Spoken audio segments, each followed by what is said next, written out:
আন্তর্জাতিক মাতৃভাষা দিবস উপলক্ষে যশোরে দিনব্যাপী কর্মসূচি পালিত হচ্ছে। শিক্ষার্থীদের নিয়ে অনুষ্ঠিত হচ্ছে কবিতা আবৃত্তি, চিত্রাঙ্কন প্রতিযোগিতা।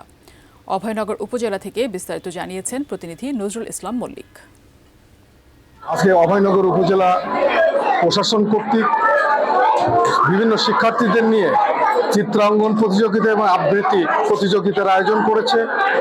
ভাষার শহীদদের স্মরণে শিক্ষার্থীদের মধ্যে এই যে ভাষার জন্য যারা আন্দোলন করে আত্মত্যাগ করে বিসর্জন দিয়ে যারা এই ভাষাকে রাষ্ট্রীয়ভাবে প্রতিষ্ঠিত করেছে, তাদেরকে ধারণ এবং লালন করার জন্য শিক্ষার্থীদের যে উপলব্ধি সেটা তৈরি করার জন্যই আজকের এই চিত্রাঙ্কন প্রতিযোগিতা।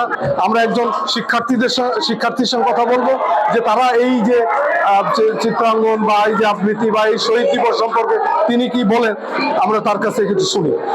পশ্চিম পাকিস্তান পূর্ব পাকিস্তানের উপর শাসন শোষণ বঞ্চনা করেছিল এবং তারা শুধুমাত্র আমাদের সম্পদের উপর না, শুধু তারা আমাদের বাংলা ভাষাকে সরিয়ে উর্দুকে পাকিস্তানের রাষ্ট্রভাষা করতে চেয়েছিল এবং তারই বিরুদ্ধে তারই জন্য আন্দোলন করেছিল ছাত্র জনতা ঢাকা বিশ্ববিদ্যালয় প্রাঙ্গণে 1952 সালে 21শে ফেব্রুয়ারি এই বিষয়ে মাতৃভাষাকে রাষ্ট্রভাষা করার দাবিতে এই আন্দোলন করেন এবং যারই প্রেক্ষাপটে আজকে এই 21শে ফেব্রুয়ারি পালিত হচ্ছে।